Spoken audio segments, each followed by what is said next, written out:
lo que os he mandado, y aquí yo estoy con vosotros todos los días hasta el fin del siglo.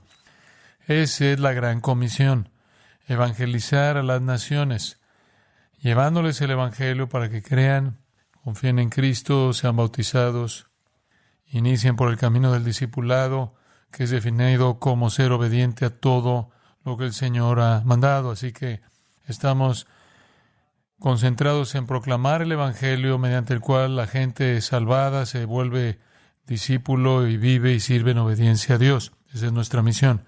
Las palabras de nuestro Señor en Lucas 24, versículos 46 y 47, nos dan otro ángulo sobre la misma comisión. Dijo a sus discípulos, escrito está, que Cristo padecería y resucitaría de entre los muertos al tercer día, y que en su nombre se predicaría el arrepentimiento para el perdón de los pecados a todas las naciones. Ahí está nuestra comisión, proclamar arrepentimiento para el perdón de los pecados en su nombre, el nombre de Cristo. Y luego hay otra manera en la que se presenta la comisión en Hechos 1:8, donde leemos, recibiréis poder cuando haya venido sobre vosotros el Espíritu Santo, y me seréis testigos en Jerusalén, Judea y Samaria, y hasta lo último de la tierra. En las tres comisiones tenemos una responsabilidad global, hasta los confines de la tierra, hasta el fin del siglo y a todas las naciones. Y resumiéndolo, es proclamar el Evangelio del perdón de los pecados por el arrepentimiento y la fe en el Señor Jesucristo, lo que hace un discípulo que vive en obediencia a los mandamientos de Dios. Ese es el Evangelio. Por eso la iglesia está en el mundo. Eso es lo que necesitamos estar haciendo. Ese es todo nuestro llamado. Un par de pasajes son importantes de entender, conocidos a la luz de eso. Uno está en el capítulo 10 de Romanos y está familiarizado con él, pero permítame leer algunos versículos de Romanos 10 que comienzan en el versículo 13. Porque todo aquel que invocar el nombre del Señor será salvo. Conforme vamos predicando el Evangelio, estamos animando a la gente a invocar el nombre del Señor para ser salvos. El siguiente versículo dice, el versículo 14 de Romanos 10, dice, ¿cómo pues invocarán a aquel en quien no han creído? ¿Cómo creerán en aquel de quien no han oído? ¿Cómo oirán sin que alguien les predique? ¿Cómo predicarán si no fueran enviados? Como está escrito, cuán bellos son los pies de los que anuncian buenas nuevas. Sin embargo, no todos creyeron a nuestro anuncio, porque Isaías dijo, Señor, ¿quién ha creído a nuestro anuncio? Así que la fe viene por el oír y el oír por la palabra de Dios. Cumplir la gran comisión significa que tenemos que ser enviados, tenemos que predicar el Evangelio para que la gente pueda oír y al oír creer y ser salvo. Entonces, primordialmente cuando pensamos en la gran comisión, estamos hablando de la predicación del Evangelio. Esa es la prioridad, obviamente. Esos textos que acabo de leer lo presentan de manera clara. Pero hay otro texto que quiero agregar a esos, que es muy importante y pertenece justo al lado de ellos, y se encuentra en 1 Timoteo capítulo 2, así que vaya a 1 Timoteo capítulo 2, y al principio de ese capítulo quiero leer varios versículos hasta el versículo 7. 1 Timoteo 2, versículos 1 al 7. Porque aquí hay otra responsabilidad a la cual la iglesia es llamada. Exhorto ante todo, 1 Timoteo 2:1, aquí está la prioridad. Exhorto que se hagan rogativas, oraciones, peticiones y acciones de gracias, se hagan por todos los hombres. Así que debemos estar rogándole a Dios por todos los hombres. ¿En qué sentido exacto se dirige esa oración? ¿Con qué propósito? Siga leyendo. Por los reyes y por todos los que están en eminencia, y eso es impactante, y voy a hacer un comentario de eso en un momento. Debemos estar orando por todos los hombres, pero el grupo demuestra que él identifica es reyes y todos los que están en eminencia, para que vivamos quieta y reposadamente en toda piedad y honestidad. Si usted quiere vivir una vida tranquila, si quiere vivir una vida pacífica en la sociedad humana, en toda piedad y honestidad, ore por los gobernantes. Porque tanto de lo que una sociedad es, como bien lo sabemos, es un resultado directo de sus gobernantes y líderes. Y Dios quiere que oremos por aquellos que nos gobiernan. El versículo 3 dice, porque esto es bueno y agradable delante de Dios nuestro Salvador. ¿Por qué? Porque Él quiere que todos los hombres, todo tipo de hombres, sean salvos y vengan al conocimiento de la verdad. Porque hay un solo Dios y un solo mediador entre Dios y los hombres, Jesucristo hombre, quien se dio a sí mismo en rescate por todos, de lo cual se dio testimonio a su debido tiempo. Para esto fui constituido predicador y apóstol. Ahora, el contexto aquí es salvación, puesto que Dios desea la salvación. Si Él desea la salvación de todo tipo de hombres, si Él desea que lleguen al conocimiento de la verdad, es por eso que Él ha provisto la salvación mediante el rescate del versículo 6 para todos provisto por Cristo Jesús. Así que el contexto es la salvación. Un Dios y solo uno, por lo tanto, solo una religión verdadera. Un mediador y uno solo, Jesucristo hombre, por lo tanto, un solo Salvador.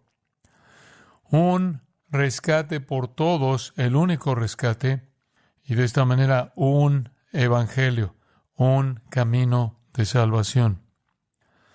Debido al plan de salvación de Dios y debido a que Dios desea que todo tipo de hombres en todos los estratos y naciones y tribus y lenguas y pueblos, como el cielo lo mostrará en el libro de Apocalipsis, debemos orar por la salvación de todos los hombres, pero especialmente por aquellos que gobiernan sobre nosotros, porque esa conversión a ese nivel cambia la cultura dramáticamente. Entonces, cuando las cosas no son como a usted le gustaría que fueran, sí reconocemos que el pecado tiene consecuencias, sí reconocemos que el juicio divino está operando, pero aún así, la promesa aquí es que debemos orar por la conversión de los gobernantes porque cambiará la vida tal como la conocemos.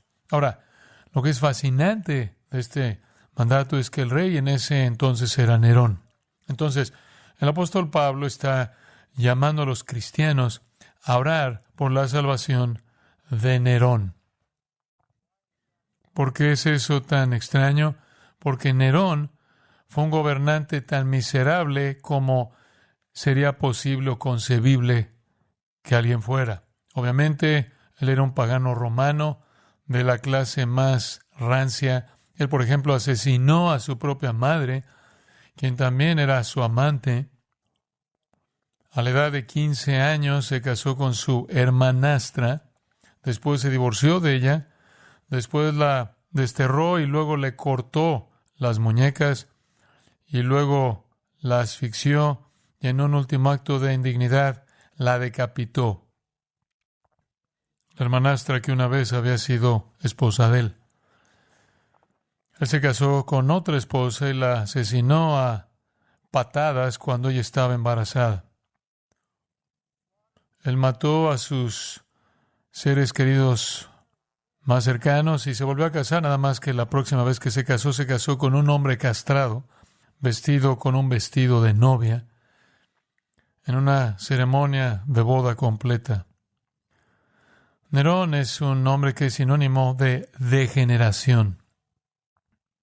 Él encontró satisfacción en atar a la gente en público, desnudos y luego mutilándolos tanto a hombres como a mujeres para que todos los vieran. Su copa estaba tan llena de miseria que él se suicidó a la edad de 30 años. Y durante todos esos horribles e inicuos 30 años, él también estuvo ocupado persiguiendo a los cristianos, el primer perseguidor de cristianos. Pablo está diciendo, oren por su salvación. Esto está estirado.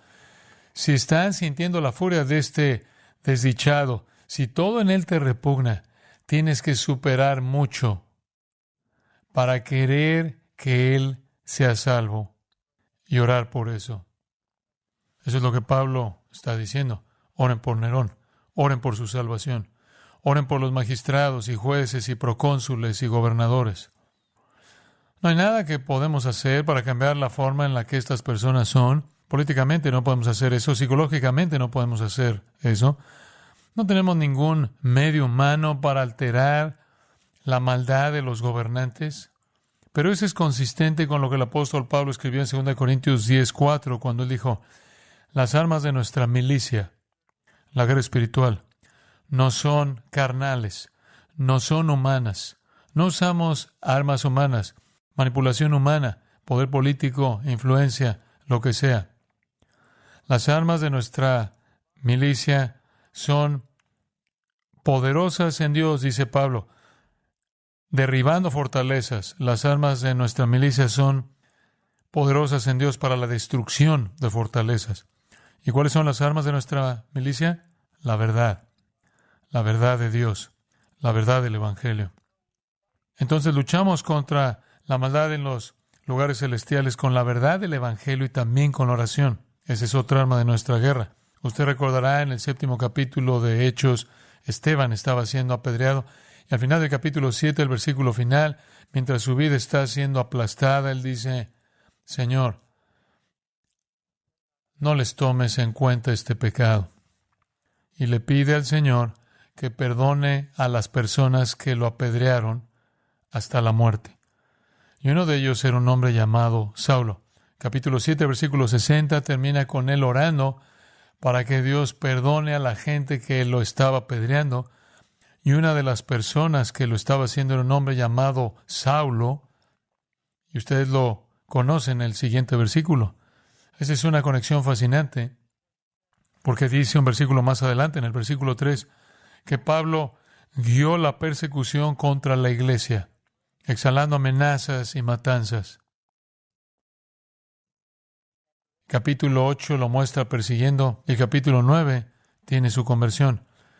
¿No podría ser que la conversión de Saulo en el capítulo 9 fue, en parte, una respuesta a la oración de Esteban?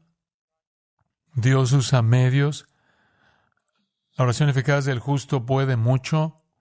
Esteban oró por el perdón de aquellos que le quitaron la vida. En un lapso de 2 capítulos, esa oración fue contestada en la salvación de Pablo.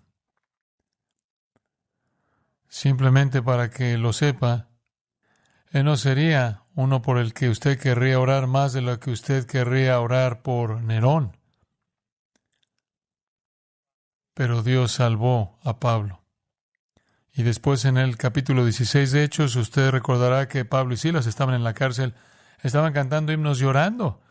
¿Por quién cree usted que ellos estaban orando? Bueno, ellos, si conocían las palabras de Jesús, y ciertamente las conocían, recordarían que Jesús dijo, bienaventurados sois cuando los hombres os persigan. Ellos habrán recordado que Jesús dijo, nunca eres más como Dios que cuando oras por tus enemigos. Y así, sin duda, en sus cantos y oraciones, como prisioneros en el cepo en Filipos, estaban incluyendo en su oración al carcelero. Y usted conoce el resto de la historia.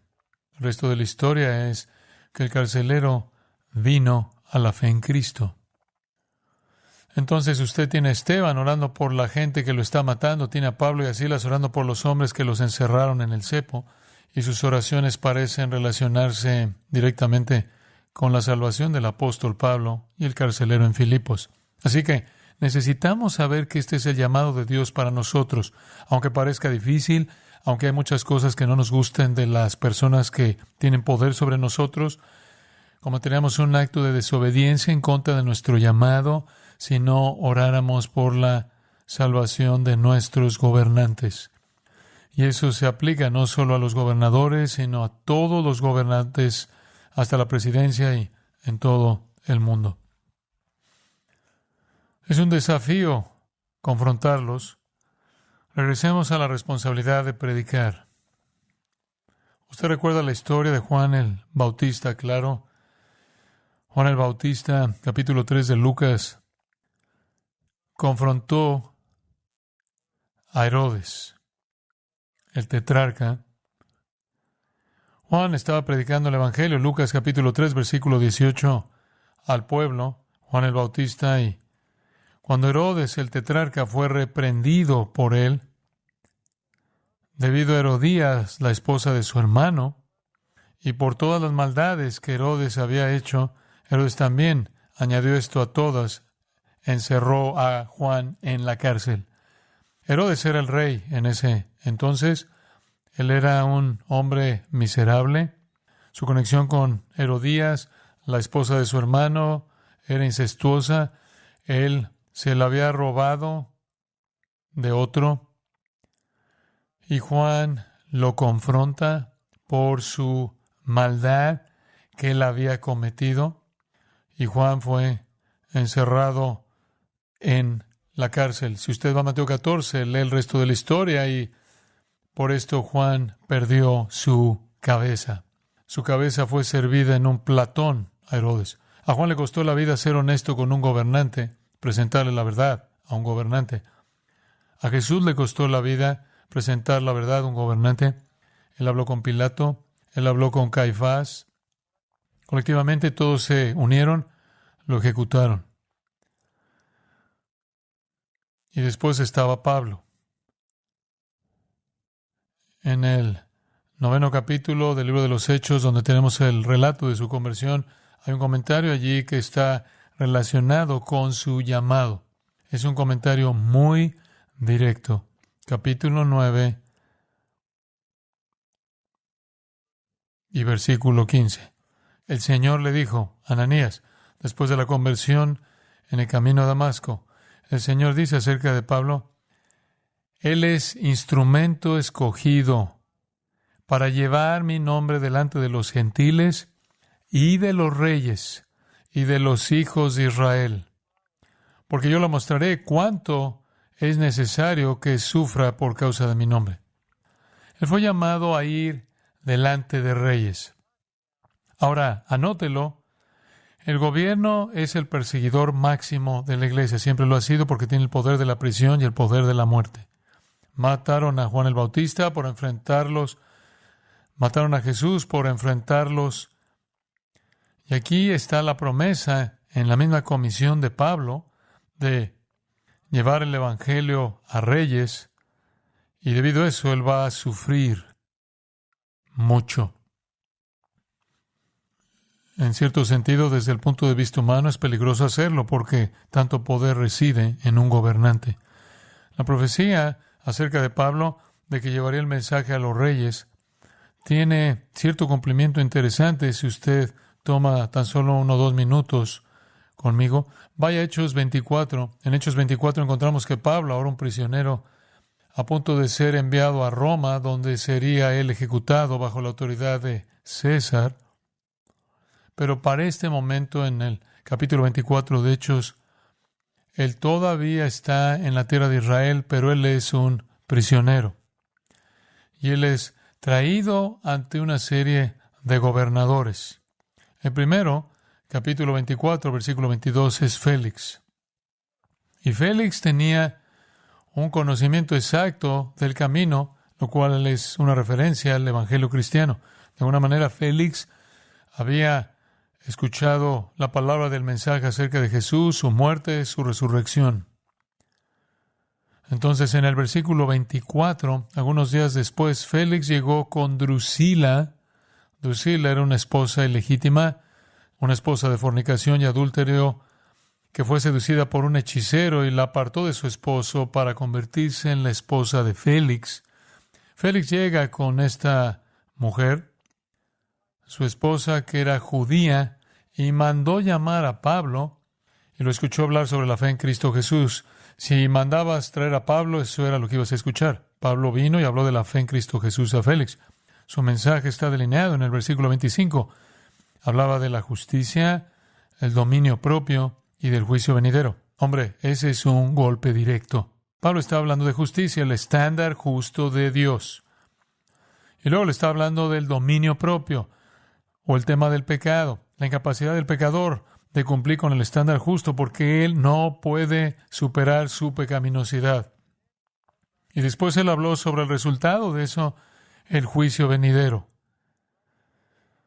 justicia, dominio propio y juicio, y el resultado fue que Félix se aterrorizó y dijo: vete por el momento y cuando tenga tiempo te llamaré.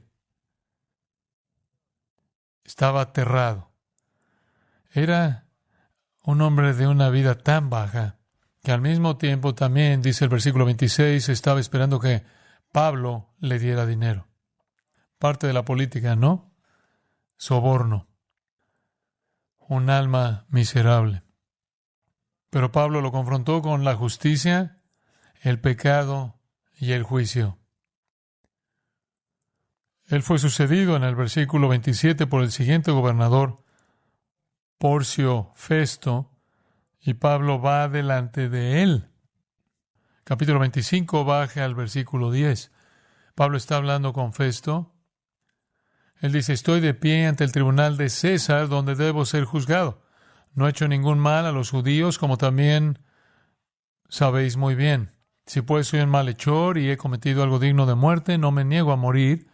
Pero si ninguna de las cosas de que estos hombres me acusan es verdad, los judíos lo acusaban de crímenes contra Roma, entonces nadie puede entregarme a ellos.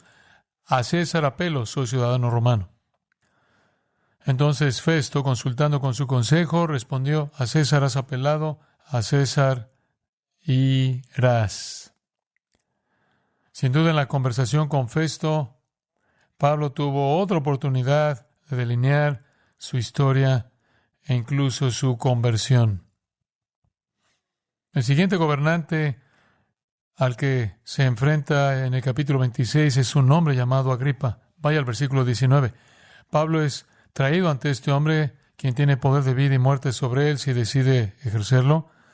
Entonces, rey Agripa, no fui desobediente a la visión celestial. Él está dando su testimonio.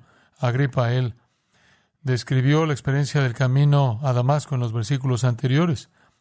Pero seguí declarando primero a los de Damasco y también a los de Jerusalén, y luego a toda la región de Judea y aún a los gentiles que se arrepintieran y se volvieran a Dios, haciendo obras dignas de arrepentimiento. Él le dice a Agripa: he estado predicando continuamente el evangelio del arrepentimiento y la salvación en Cristo. Por esta razón, algunos judíos me aprendieron en el templo y trataron de matarme. Versículo 24. Mientras Pablo decía esto en su defensa, Festo dijo en voz alta: Pablo, estás loco. Las muchas palabras te están volviendo loco. Pero Pablo dijo: no estoy loco, excelentísimo Festo, pero pronuncio palabras de sobria verdad, porque el rey sabe estas cosas, y yo también le hablo con denuedo, ya que estoy persuadido de que ninguna de estas cosas escapa a su conocimiento, porque esto no se ha hecho en un rincón.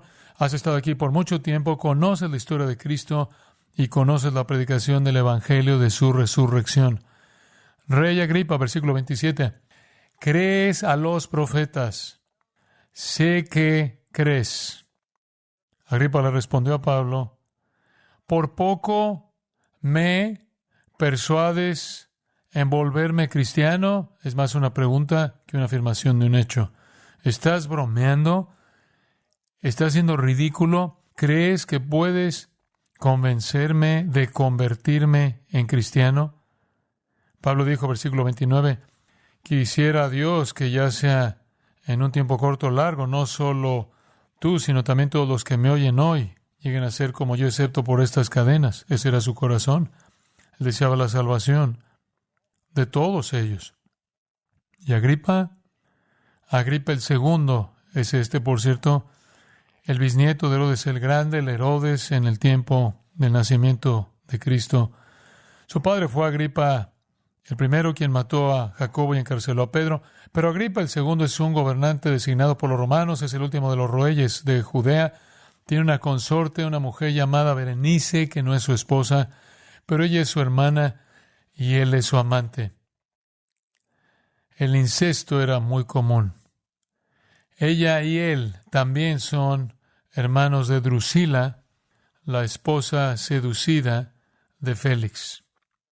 Son un grupo muy miserable.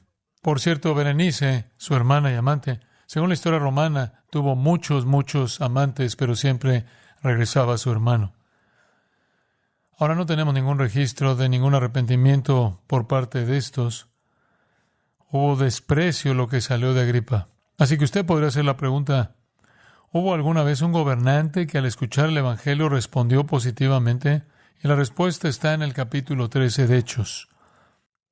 Capítulo 13 de Hechos. Y Pablo está en la isla de Chipre. Y usted puede ir al versículo 6. Recorrieron toda la isla hasta Pafos, encontraron un mago, un falso profeta judío cuyo nombre era Bar Jesús, que estaba con el procónsul. Ese es un gobernador regional. Así que aquí nos encontramos con un gobernador regional en Chipre llamado Sergio Paulo, un hombre de inteligencia. Este hombre llamó a Bernabé y a Saulo y procuró oír la palabra de Dios. Pero Elimas, el mago, que es solo otro nombre para Bar Jesús, se oponía a ellos, procurando apartar de la fe al procónsul. Así que Pablo está evangelizando al procónsul y este hechicero poseído por demonios está contrarrestando ese evangelismo al representar al diablo. Pero Saulo, también conocido como Pablo, lleno del Espíritu Santo, fijó su mirada en este hechicero y dijo, lleno de todo engaño y fraude, hijo del diablo, enemigo de toda justicia, no cesaréis de torcer los caminos rectos del Señor. Estás torciendo y pervirtiendo la verdad. Esto es lo que Satanás hace. Trata de disfrazarse de ángel de luz. Así que Pablo desenmascara a este antagonista poseído por demonios. En el versículo 11, él hace más que desenmascararlo. Aquí la mano del Señor estará sobre ti y serás ciego y no verás el sol por un tiempo. Inmediatamente una niebla y oscuridad cayeron sobre él y anduvo buscando a quienes lo llevarían de la mano.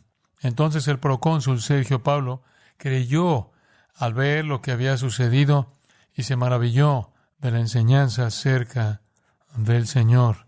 Sí, hay un gobernador que se convirtió cuando había un hechicero satánico poseído por un demonio que intentaba paso a paso, frase por frase, contrarrestar la predicación del Evangelio. El nombre de Sergio Paulo está inscrito en artefactos antiguos en Chipre y también está en la historia natural de Plinio, el historiador romano, donde aparece su nombre. Así que sí, los gobernantes fueron confrontados y rara vez respondieron positivamente confiando en el Señor Jesucristo. ¿Eres tú nuevo? ¿Eres tú algo nuevo en el Nuevo Testamento? No, porque Juan el Bautista fue el último de los profetas del Antiguo Testamento y su confrontación contra Herodes le costó la vida.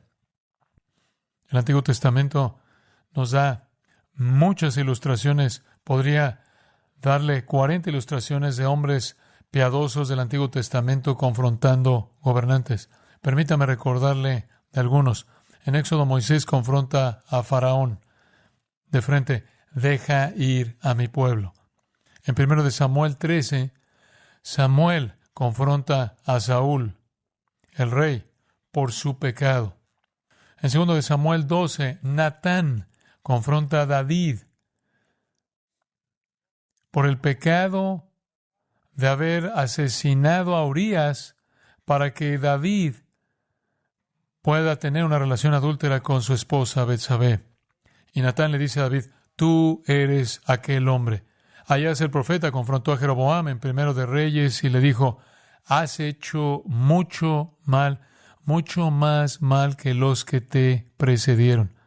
En 1 de Reyes 18, Elías confronta al miserable y malvado Acab.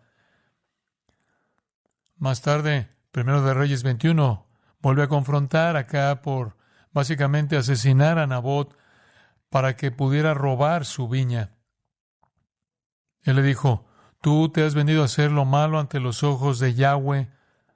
Aquí yo traigo mal sobre vosotros. Este fue un papel que los profetas asumieron a lo largo del Antiguo Testamento. Elías denuncia a Ocosías por consultar a Baal. En 2 de Reyes 1, él dice, ciertamente morirás. Isaías profetizó la ruina de Sennacherib, el rey de Asiria, en 2 de Reyes 19. Isaías se burló del rey de Babilonia, en Isaías 14. Jeremías pronunció juicio sobre Sedequías en Jeremías 21 y 34. Oseas declaró juicio sobre los gobernantes malvados de Israel en los capítulos 4 y 5. Esto era rutinario. Y leí antes el Salmo 2, que es David contra mundo, David contra el mundo de los gobernantes, los reyes de la tierra, actuando contra Dios, mientras que Dios se ríe de ellos. Así que no es nada nuevo. Lo que hizo Juan el Bautista, Jesús lo hizo, Pablo lo hizo, cualquiera de los otros apóstoles lo hicieron. Tuvieron antepasados que les mostraron el camino de la confrontación en los hombres fieles y piadosos del Antiguo Testamento. Vaya Deuteronomio 17, el cual establece la responsabilidad del gobernante de esperar ser confrontado si él es infiel. En Deuteronomio capítulo 17, solo vaya al versículo 18, conforme el Señor está describiendo ahora que vas a tener un rey. Esta es la responsabilidad del rey. Este es el deber del rey. Deuteronomio 17, 18.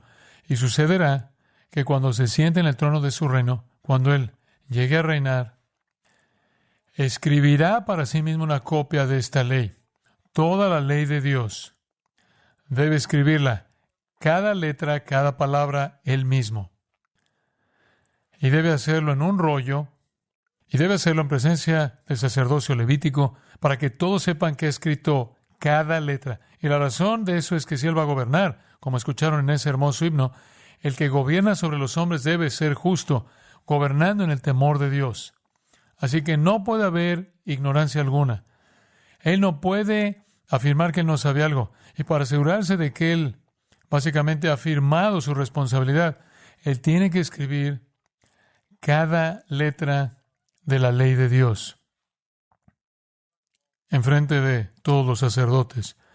Estará consigo y lo leerá todos los días de su vida. Tiene que estar leyendo continuamente la ley de Dios para mantenerse en el camino, para que aprenda a temer a Jehová su Dios, guardando cuidadosamente todas las palabras de esta ley y estos estatutos, para que su corazón no se levante por encima de sus hermanos, para que no se desvíe del mandamiento a diestra ni a siniestra, para que él y sus hijos duren mucho tiempo en su reino en medio de Israel.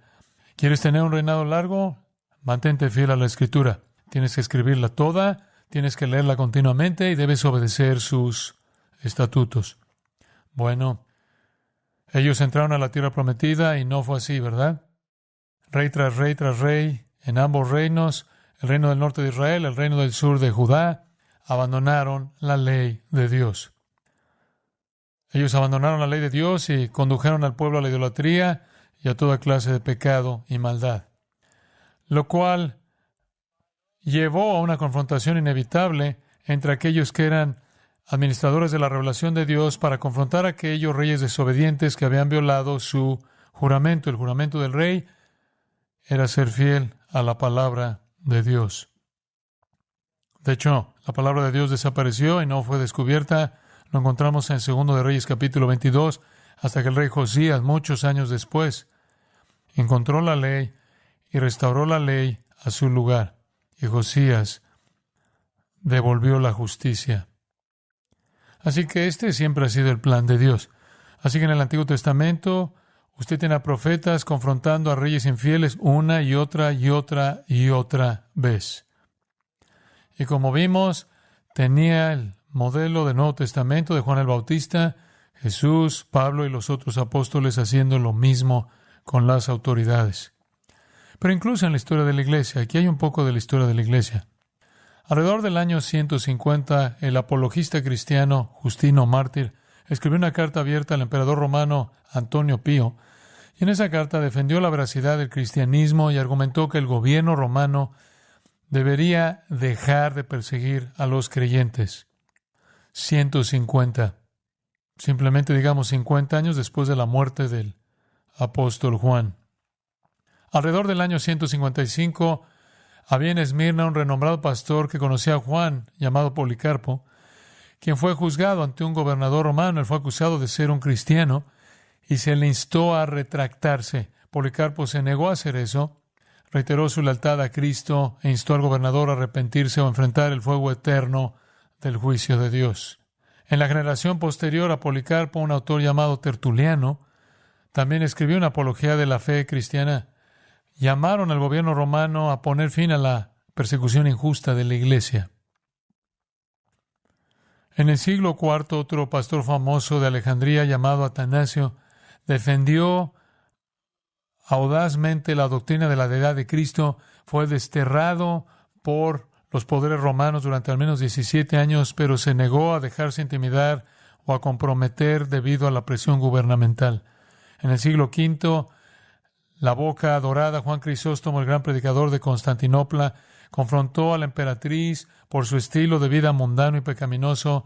Él fue desterrado y camino al exilio murió.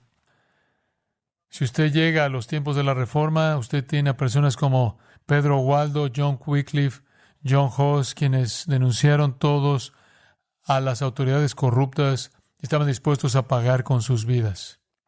En 1521, Martín Lutero adoptó su postura y le dijo al emperador Carlos V, el hombre más poderoso de Europa, que él debía arrepentirse y que Lutero nunca se retractaría porque hacerlo sería ir en contra de la palabra de Dios, lo cual Lutero nunca haría. Como resultado, Lutero fue declarado hereje notorio y habría sido ejecutado si hubieran podido encontrarlo. 1529, en la Dieta de Speyer, un grupo de príncipes evangélicos dentro del Sacro Imperio Romano Germánico escribió una carta de protesta en respuesta a los intentos del emperador de prohibir la reforma. Y debido a eso llegaron a ser conocidos como protestantes. En las décadas de 1530 y 1540, el predicador inglés Hugh Latimer predicaría ante el rey de Inglaterra, Enrique VIII, nada menos. En una ocasión predicó un sermón que enfureció a Enrique por su audacia. La semana siguiente, Enrique advirtió a Latimer que tuviera cuidado con lo que decía, ya que el poder de la vida del hombre estaba en manos del rey. La respuesta de Latimer fue predicar con más audacia. En 1550, un grupo de protestantes en Magdeburgo escribió una confesión en respuesta a los esfuerzos de Carlos V por acabar con el protestantismo en todas partes. Y ellos reconocieron que harían lo correcto sin importar la hostilidad que el gobierno presentara contra ellos. Es famoso que en 1563 Juan Knox, el gran reformador escocés, confrontó a la reina católica de Escocia por su matrimonio no bíblico y él fue tan poderoso que ella comenzó a llorar. En 1603, 1000 líderes puritanos escribieron una carta al rey Jacobo I, llamándolo a reformar la iglesia en Inglaterra. Ignoró la petición y continuó persiguiendo a los puritanos. Y luego, en 1638, los creyentes escoceses firmaron un pacto nacional resistiendo los esfuerzos del rey Carlos por interferir con la iglesia y la adoración verdadera. Ya se ha pasado a lo largo de la historia. Podemos retroceder y comenzar con Moisés confrontando a Faraón y recorrer toda la historia de la iglesia. De hecho, es solo en la era moderna que la iglesia no ha hecho esto. ¿Qué tan triste es eso? ¿Qué tan triste es eso? Ese es nuestro llamado. No va bien, entiendo eso. Mataron a los profetas, mataron a Juan el Bautista, mataron al Señor Jesús, mataron a los apóstoles, mataron a los fieles predicadores a lo largo de la historia de la iglesia. Pero eso no cambia la misión ni la responsabilidad. Y usted podría preguntar, ¿hay alguna indicación de que esto puede ser exitoso? Estas personas se vuelven tan miserables. ¿Hay una esperanza para ellos? Bueno, no sabemos nada de Sergio Paulo, pero él se arrepintió. Y en el Antiguo Testamento, por cierto, el rey de Nínive se arrepintió. Pero permítame tan solo darle 2 ilustraciones del hecho de que puede suceder. Abra su Biblia en Daniel capítulo 4 y permítame volver a presentarle al rey del universo como él mismo se hacía llamar, Nabucodonosor. Nabucodonosor construyó un ídolo de sí mismo de 90 pies de alto, cubierto de oro, y exigió que todos se inclinaran y adoraran, y cuando los 3 jóvenes judíos no se inclinaron, los arrojó al horno de fuego. Usted sabe eso. El Señor los protegió. Pero él exigió deidad, exigió ser el adorado. Él era el hombre tan miserable que alguien se puede imaginar. Destruyó todo tipo de naciones, todo tipo de líderes para llegar al poder. Destruyó Judá, saqueó, destruyó a Jerusalén. Él masacró a miles de judíos, llevó cautivos a miles más a Babilonia. Y cuando los hizo llegar ahí, le encantaba desnudarlos y avergonzarlos, y avergonzados hacerlos desfilar en medio de las multitudes públicas. Algunas de las cosas que hizo para ganar poder sobre algunas naciones se ilustran en la forma en la que trató un rey llamado Hiram, que era el rey de Tiro. Lo torturó hasta la muerte después de violar a su esposa ante sus ojos, quien por cierto también era su madre. Y regularmente Nabucodonosor, se dice, diariamente se involucraba en la sodomía. Él mató a los hijos de Sedequías, el gobernante judío Sedequías. Mató a sus hijos ante los ojos de Sedequías. Fue el último que Sedequías vio, porque después de haber sacrificado a sus hijos frente a sus ojos, le sacó los ojos a Sedequías. Entonces, la última visión que él tendría sería la de sus hijos siendo asesinados. Él después tomó al ciego Sedequías y lo llevó encadenado a Babilonia. Su vida es solo una cronología incomprensible de maldad. ¿Hay una esperanza para un hombre así? Bueno, tiene que escuchar su propio testimonio. Vea Daniel capítulo 4. Este es el testimonio de Nabucodonosor. Nabucodonosor, rey, a todos los pueblos, naciones y hombres de toda lengua que habita sobre la tierra, rey de la tierra. Paz os sea multiplicada. Este es Nabucodonosor firmando. Esto es de mí para ustedes. En cartas antiguas presentaban quién era el autor al principio. Y esto es lo que él dice. Vuestra paz abunde.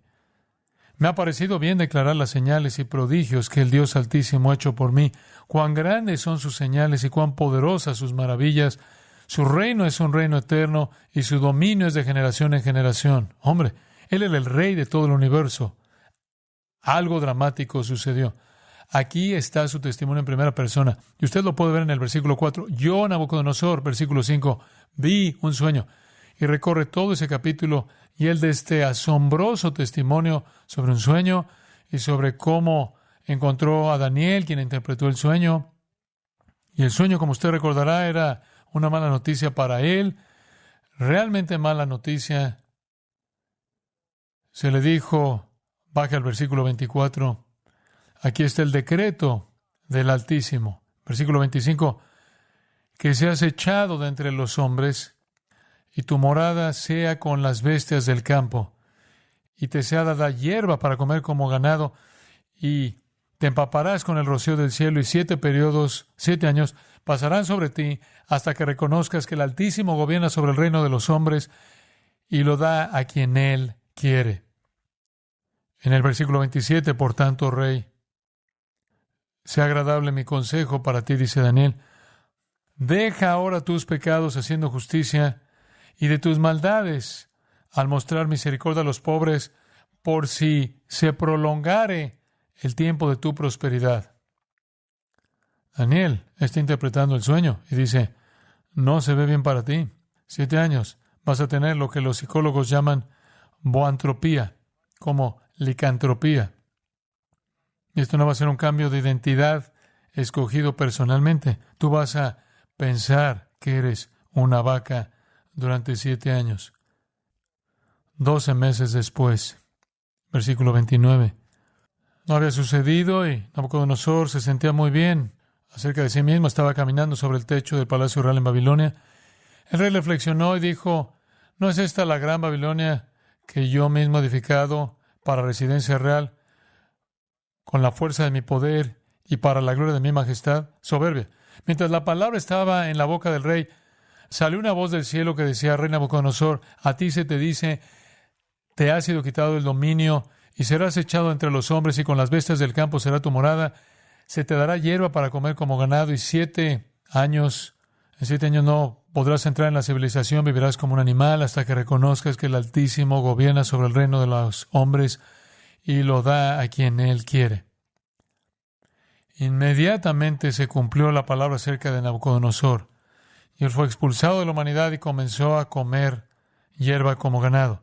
Y su cuerpo fue empapado con el rocío del cielo hasta que su cabello creció como plumas de águila y sus uñas como garras de pájaros. La humillación. 7 años de eso. Versículo 34, al final de ese periodo, yo, Nabucodonosor, regresando al relato en primera persona, alcé mis ojos al cielo y mi razón volvió a mí. Y bendije al Altísimo y alabé y glorifiqué al que vive para siempre, porque su dominio es dominio eterno y su reino permanece de generación en generación. Todos los habitantes de la tierra son considerados como nada, pero Él hace según su voluntad en el ejército del cielo y entre los habitantes de la tierra, y no hay quien detenga su mano o le diga, ¿qué haces?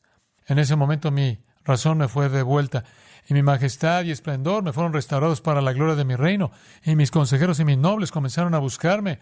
Así fui restablecido en mi soberanía, y se me añadió grandeza que sobrepasaba todo. Ahora yo, Nabucodonosor, alabo, exalto y honro al Rey del cielo, porque todas sus obras son verdaderas y sus caminos rectos, y Él puede humillar a los que caminan con soberbia. ¡Qué conversión tan asombrosa! ¿No es cierto? Conversión asombrosa. Hay una conversión asombrosa más, y ese es el rey Manasés.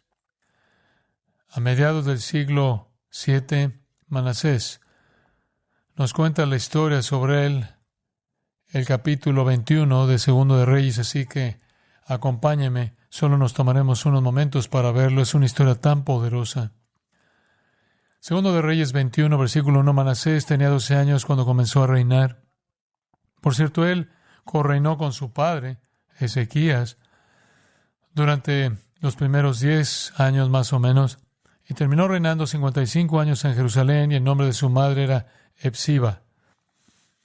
Se volvió rey a los 12, los primeros 10 años cogobernó con su padre Ezequías. Ezequías era un individuo piadoso, él fue instruido personalmente por su padre. Su padre fue un buen rey, gobernó durante 29 años, destruyó los ídolos en la tierra, destruyó incluso la estatua de la serpiente de bronce que Moisés había levantado porque se había convertido en un ídolo, purificó el templo, restableció la celebración de la Pascua. Así que Manasés, como pequeño, tuvo la maravillosa oportunidad de ver la provisión de Dios. Y por cierto, cuando tenía 5 años, fue cuando los asirios amenazaron el trono de su padre y el reino, y un ángel del cielo vino y mató a 185,000 asirios para proteger a su pueblo. Así que Manasés había visto mucho como niño.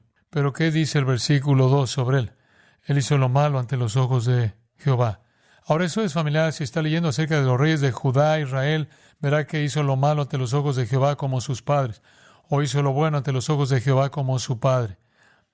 Todos son básicamente comparados con su padre, pero no con Manasés. No, él hizo lo malo ante los ojos de Jehová, conforme a las abominaciones de las naciones que Jehová desposeyó delante de los hijos de Israel.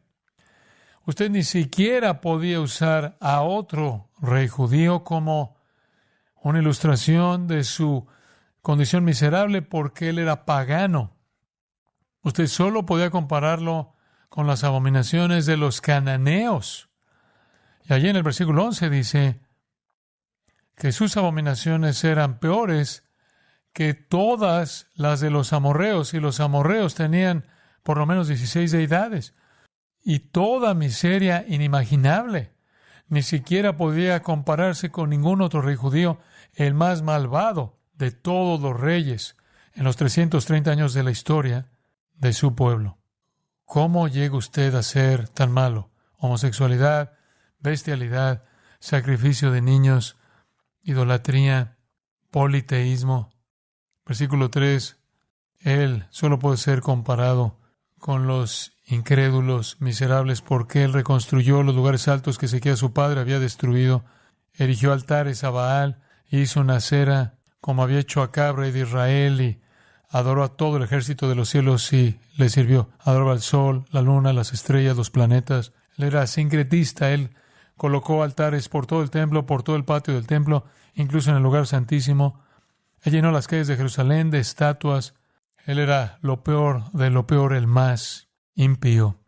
Llegó a esas proporciones conocidas después que el versículo 5 dice, edificó altares para todo el ejército de los cielos en las dos atrios de la casa de Jehová. Dice el versículo 6, él hizo pasar a sus hijos por el fuego. Él sacrificó a sus hijos a Moloc, a Baal, a los dioses. ¿Por qué hacían eso? ¿Por qué ese era el sacrificio definitivo? Porque usted estaba creando un hijo para cuidarlo usted en su vejez. Estaba creando un hijo para recibir el patrimonio, para perpetuar la familia, para perpetuar los tesoros de valor que la familia poseía. Y usted estaba tan dedicado a este Dios que usted decía, yo lo abandono todo, el sacrificio más grande que puedo hacerte es incinerar a mi hijo para decirte que te honro a tal grado que abandono toda seguridad para mi futuro en el mundo. Así de devotos eran. ¿Cómo se volvieron tan devotos a Baal? Porque creían que Baal era el dios de las tormentas, el dios del trueno, el dios del relámpago, el dios de la lluvia. Y si no llovía, entonces Baal estaba enojado. Y si no llovía, era cuestión de fertilidad, y entonces era una cuestión de supervivencia. Y entonces ellos llegaban al punto en el que de hecho sacrificaban a los niños que estaban criando para cuidar de ellos en el futuro. La adoración a Baal implicaba todo tipo de magia, rituales y prostitución sagrada, tanto masculina como femenina. Y toda esa prostitución sagrada era para incitar a Baal para traer lluvia. Manasés adoraba a Baal. El versículo 16 del capítulo 21 dice que derramó sangre inocente, mucha sangre inocente, hasta que llenó a Jerusalén de un extremo a otro. Imagínese, ¿a quién está masacrando? ¿Profetas que lo confrontaron? ¿Gente piadosa? Cualquiera que se interpusiera en su camino. Lo peor. Pero el final de la historia está en 2 de Crónicas 33. 2 de Crónicas 33. Es un final sorpresa. 2 de Crónicas 33, 10. Y habló Jehová a Manasés y a su pueblo, mas ellos no escucharon. Por lo cual Jehová trajo contra ellos los generales del ejército del rey de los asirios, los cuales aprisionaron con grillos a Manasés y atado con cadenas lo llevaron a Babilonia. Él fue humillado, así como Nabucodonosor fue humillado. Él fue encadenado y fue llevado en una caminata de 4 meses a Babilonia en humillación. Versículo 12. Mas luego que fue puesto en angustias, oró a Jehová su Dios, humillado grandemente en la presencia del Dios de sus padres. Y habiendo orado a él, fue atendido, pues Dios oyó su oración. ¿Oyó eso usted? Dios oyó su oración, su ruego, y lo restauró a Jerusalén, a su reino. Entonces reconoció Manasés que Jehová era Dios. Después de esto edificó. Ahí en el versículo 16, reparó luego el altar de Jehová y sacrificó sobre él sacrificios de ofrendas de paz y de alabanza, y mandó a Judá que sirviesen a Jehová, Dios de Israel. Pero el pueblo aún sacrificaba en los lugares altos, aunque lo hacía para Jehová su Dios. Todavía eran sincretistas. Solo había un altar. Ese estaba en Jerusalén, en el templo. Tenían muchos, y entonces había un sincretismo que continuó. Los demás hechos de Manasés y su oración a su Dios, me encanta eso, su Dios, y las palabras de los videntes que le hablaron en nombre de Jehová, el Dios de Israel, lo cual significa que habían personas que le hablaban, habían profetas que estaban hablándole, llamándole al arrepentimiento. Aquí todo está escrito en las actas de los reyes de Israel. Su oración también, y cómo fue oído todos sus pecados, y su prevaricación, los sitios donde edificó lugares altos y erigió imágenes de acera e ídolos, antes que se humillase. Y aquí estas cosas están escritas en las palabras de los videntes. Y durmió Manasés con sus padres. Manasés es el peor. Dios lo humilló y llegó a creer. Usted va a ver a Manasés en el cielo. Esto es un problema. Este es un problema para el judaísmo. Le voy a decir qué tan grande es el problema. Estaba leyendo algo de la Agadá, el cual es el comentario rabínico de las Escrituras, y tienen dificultades para tratar con Manasés, los rabinos, porque está claro en el texto de las Escrituras que él fue restaurado a su reino. Y así reconocen que él fue restaurado a su reino debido a su arrepentimiento. Pero uno de los comentarios de los rabinos es que eso fue un arrepentimiento superficial. Solo podía recuperarle una parte temporal de su reino. Y directamente dice, Él no es parte del reino de los cielos. Ellos rechazaron eso. Él perdió eso con su vida. ¿Por qué es necesario que ellos lo hagan post-mortem como un hipócrita que no está en el reino de los cielos? Porque si su sistema es la salvación por obras, Él socava todo. Si usted puede ser así de malo y así de miserable y ser perdonado y terminar en el cielo, todo el sistema se colapsa. Usted no puede